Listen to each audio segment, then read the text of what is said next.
Hola, ¿qué tal a todos y a todas? Bienvenidos. Este video solamente está realizado con la idea de presentarle algunas cuestiones relacionadas fundamentalmente con el análisis del sistema electoral argentino, al menos el recorrido histórico que eh, transcurrió, al menos de 1853 en adelante, hasta el presente, medianamente teniendo en consideración la última reforma del 94. Después hubo otras reformas electorales más recientes.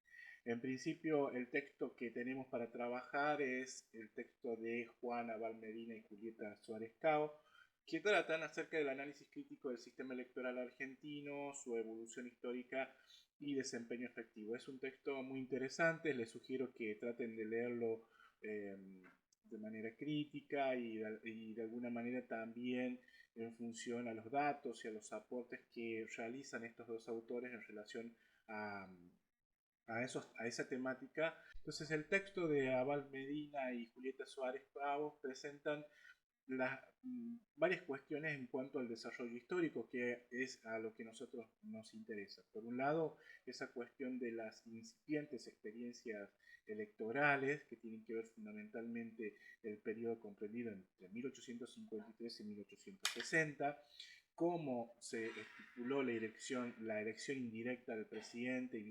vicepresidente, y también la elección de senadores, ¿no? Así la de diputados nacionales. Por supuesto que en la conformación de esa elección indirecta estaba muy presente la función de eso que vimos en la clase anterior sobre Natalio Botania, el orden conservador, la conformación del colegio electoral, que de alguna manera se conformaba con la constitución del doble de la cantidad de diputados y de senadores nacionales por distrito, y los cuales cada uno de esos electores votaban en células separadas por presidente y vicepresidente, ¿no? El requisito que se tenía en presente allí era la constitución de mayoría absoluta para la conformación de el binomio presidencial. La otra cuestión interesante que tiene que ver justamente con estas primeras experiencias electorales tiene que ver con la imposibilidad de la reelección inmediata. Por supuesto que en el caso de los senadores nacionales se requería la elección de mayoría simple, y para la elección de diputados nacionales la Constitución establecía el sistema de pluralidad de sufragio. Dicha modalidad adoptó la legalidad en forma legal a partir de la Ley 140 de 1857, y por supuesto con la adopción de un sistema de mayoría simple, ¿no? Esto se combinaba con una lista abierta, y por lo tanto también cada uno de los distritos electorales estaban conformados por las provincias y ulteriormente la capital federal, y este sistema se denominaba sistema de lista completa, quien contribuyó a fortalecer fundamentalmente las mayorías oficialistas por aquellos años, vinculado al Partido Autonómico Nacional. En 1902 hay una de las primeras iniciativas de reforma de ese sistema electoral introducidas por el proyecto de ley de Joaquín Víctor González para la elección de diputados nacionales, por sobre todas las cosas. Esa ley, la 4161, establecía que cada distrito plurinominal fuese dividido en tantas circunscripciones uninominales como diputados se eligieran en ellas. Hay una particularidad allí, ¿no? Porque digamos, a partir de esta reforma permitió, por ejemplo, la llegada al cargo de diputado nacional al primer diputado socialista, fue Alfredo Palacio, ¿no? Un tema bastante interesante que tiene que ver justamente con la incorporación de otras fuerzas políticas e ideológicas, ¿no? De todos modos, el Congreso, igualmente oficialista, resultante de la aplicación de la ley, derogó años después este sistema para la aplicación de la elección a diputados nacionales.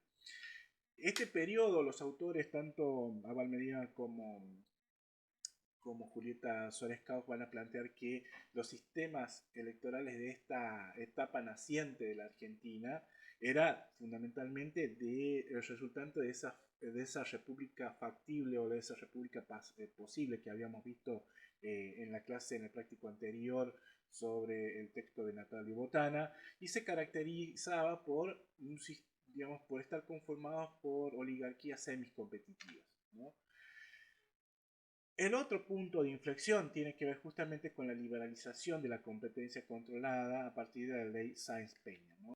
Hacia esa liberalización de la competencia, Roque Sáenz Peña, en la presidencia, bajo su presidencia, el ministro del Interior, Indalecio Gómez, presentó el proyecto de reforma electoral que se convertiría en la ley 8.871 o más comúnmente conocida como la ley Sáenz Peña. Esta norma electoral también fue acompañada de otros cambios muy interesantes que hoy por hoy sobreviven al régimen que tienen que ver con el régimen democrático o la democracia representativa, tienen que ver fundamentalmente con la sanción a su vez de otras leyes, como por ejemplo la ley de enrolamiento y la ley de padrón, ¿no? La 8.129 y 8.130. El nuevo ordenamiento electoral tuvo principales efectos al incorporar, por ejemplo, la obligatoriedad del voto, ¿tá? La garantía de que el mismo sea de carácter secreto y los electores no elegían la totalidad de los cargos en juego en el distrito, sino más bien votaban por una lista incompleta, ¿no? Es decir, que incluía los 2/3 de los mismos. Ya vamos a ver qué quiere decir con el sistema de lista incompleta, ¿no? Por supuesto que bajo este sistema el partido gobernante se aseguraba digamos, lo que se tenía pensado es que aseguraría al menos la mayoría en estas instancias. La ley estipulaba que el voto podía realizarse por candidato también. Eso también es bastante interesante que ustedes lo vean a través de un sistema de tacha o boyatina que permitía que las listas funcionaran como listas abiertas, donde el votante podía confeccionar su propia lista, ¿no? Esto también hay que tenerlo en cuenta a la hora de analizar este sistema de 1912. Y podemos decir que este sistema, que de alguna manera fue ideado en función a los sectores oligárquicos y conservadores, le permitió, obviamente, que los resultados electorales no fueron los que ellos esperaron, le permitió, por ejemplo, a la Unión Cívica Radical tener, digamos, un control muy fuerte a partir de los 15 años de gobierno, desde 1900, casi 15 años de gobierno, de 1916 hasta el golpe de Estado de 1930, como consolidándose como un partido predominante, ¿no? En esos 15 años, casi 15 años que van desde 1916 hasta 1930.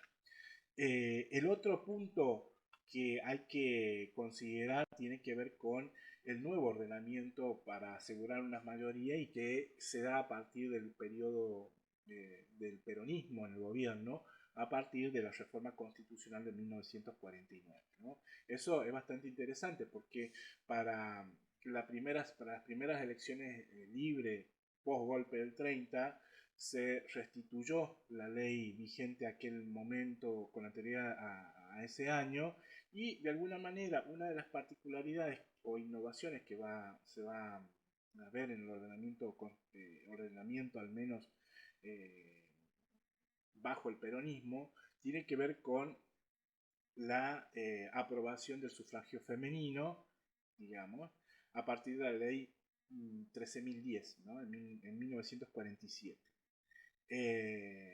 Digamos, allí un poco se da el verdadero sufragio universal en la República Argentina, aunque de alguna manera también hay que tener en cuenta otros aspectos que tienen que ver con la cuestión electoral y muy relacionado también con la reforma constitucional de 1949, como por ejemplo la elección directa del presidente, vicepresidente y los senadores, ¿no?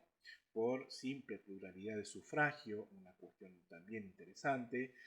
Para la elección presidencial se tomaba el país como distrito único, los senadores se tomaban por unidades y estaban constituidos por las provincias y la capital federal.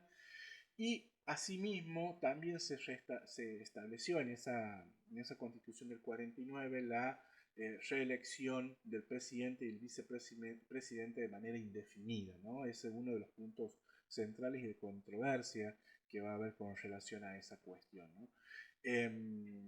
Pero tampoco, digamos, va a innovar en cuanto a la elección, por ejemplo, de los diputados nacionales, ¿no?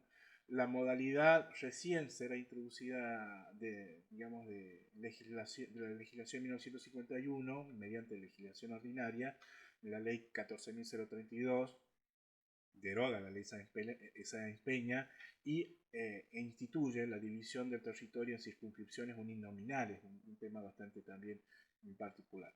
La reforma constitucional como la reforma electoral del peronismo, obviamente, cumplieron su cometido, que tiene que ver justamente con otorgar o asegurar la mayoría del gobierno peronista por aquellos años, ¿no? En cuanto a los sistemas electorales de la democracia restringida, que va en el periodo posterior a 1955, allí se llama una convención constituyente con el fin de ratificar la derogación del ordenamiento de 1949, la constitución del peronismo. Esta vez se utilizó por primera vez el sistema de representación proporcional, o el sistema DON, tal cual lo conocemos el día de hoy, para la elección de esos constituyentes que ratificaron la derogación de la Constitución del 49.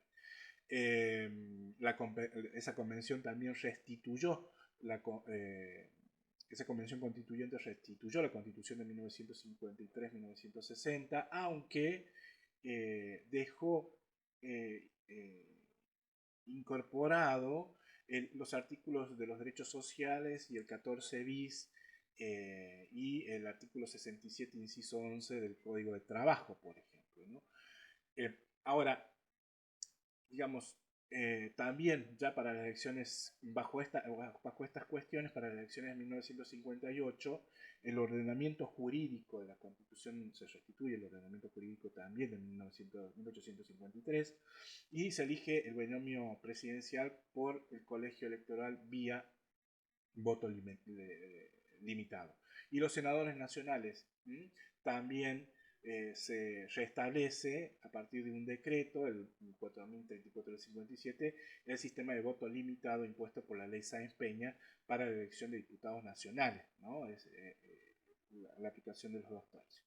El golpe transcurrido unos años, en 1962, se vuelven a convocar elecciones luego del golpe que derrocó a Arturo Frondizi, esta vez para el año 1963. Esta vez se estipuló la fórmula DON para la elección de diputados nacionales y de las elecciones presidenciales, habiendo un abanico de controversias aún vigente acerca de la constitucionalidad del mismo, fundamentalmente de ese periodo. En el corto periodo que tiene que ver con el restablecimiento de la poliarquía, que va en 1972, ¿no? A partir de ese periodo de una democratización pautada en 1972, luego de la dictadura de la Revolución Argentina, va a dar un nuevo ordenamiento, y bastante importante eso, porque van a ser las bases de algunas cuestiones que se mantuvieron con posterioridad o se tuvieron en cuenta en la reforma constitucional de 1994. En 1973, para las elecciones de ese año, se promulga el Estatuto Fundamental para la Reforma Constitucional y la Ley 19.862 de 1972. Allí establece una serie de innovaciones con respecto a la elección presidencial y senadores, ¿no? Y de diputados nacionales. Es muy interesante esa reforma electoral planteada por la dictadura de la Revolución Argentina, en donde se fijó la elección directa del presidente bajo un procedimiento de mayorías absolutas. Es decir, ¿qué quiere decir? Que estipulaba también una segunda vuelta electoral para el caso de que ningún partido o alianza alcanzaran el 50% más uno de los votos positivos. Estamos hasta allí. En relación a los senadores, se incorpora la elección directa también del senador nacional, así como la figura del tercer senador por la minoría, tal cual como lo conocemos el día de hoy, para el cual se establece un sistema de voto limitado y mayorías absolutas. Y con respecto a la elección de diputados nacionales, se optó por mantener el sistema proporcional DON, pero con un umbral del 8% o de 135.000 votos para acceder al reparto de esos puestos. Esto es bastante interesante porque la reforma electoral del 73 va a ser retomada en algunos aspectos por la constitución la reforma de la constitución en 1994. En cuanto a los sistemas electorales a partir del restablecimiento democrático, vamos a ver que en 1983 se restablece la constitución de 1853-1860 a partir de la elección presidencial mediante colegio electoral. Va a funcionar en dos instancias. Una va a ser en 1983 con la presidencia de Raúl Alfonsín y después en 1989 con la presidencia de Carlos Saúl Menem, ¿no? En ambas ocasiones los electores que conformaron el colegio electoral fueron elegidos vía sistema de representación proporcional DON. La elección de senadores nacionales se mantuvo a través de las legislaturas, ¿no? Y provinciales o por colegio electoral de la capital federal, esto es una particularidad también. Para diputados nacionales se mantuvo a través de las legislaturas, para diputados nacionales se siguió utilizando el sistema DON con un umbral del 3%, pero aquí hay una cuestión muy interesante que deviene de la última dictadura.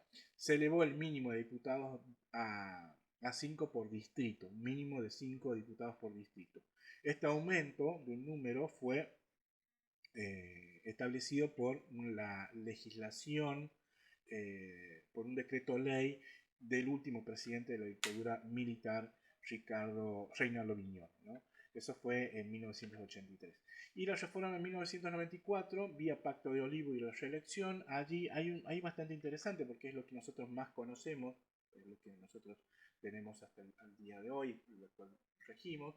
La reforma sancionada en la ciudad de Santa Fe diseñó un sistema de balotaje atenuado para la elección de presidente y vicepresidente, ¿no? El sistema electoral exige que en una primera vuelta un porcentaje de votos mayor al 45% o al 40% y 10 puntos porcentuales por sobre su competidor más próximo. De lo contrario, las dos fórmulas, ¿no?, partidarias más votadas deben concurrir a una segunda ronda electoral. Esto lo establece el artículo 97 y 98. La otra innovación principal relacionada a la arena electoral fue la elección directa de los senadores, ¿no? Del mismo modo como lo habían dispuesto el Estatuto Fundamental para las elecciones de 1973, ¿no? En el periodo de la Revolución Argentina, el periodo de la dictadura por aquellos años. Los senadores nacionales se eligieron ahora de manera directa, ¿no? Es lo que nosotros estamos viendo. Toda esta información ustedes lo pueden chequear y lo pueden leer con mayor detalle en este texto acerca de análisis crítico del sistema electoral argentino, evolución histórica y desempeño efectivo, y está publicado en la revista de Ciencias Sociales 14, disponible en el repositorio institucional digital de acceso abierto de la Universidad Nacional de Quilmes. Allí le dejamos el enlace para que ustedes puedan descargar este material. Espero que les sea de utilidad. Muchas gracias y muy buenas tardes, buenas noches o buenos días según cómo nos estemos comunicando. Hasta la próxima.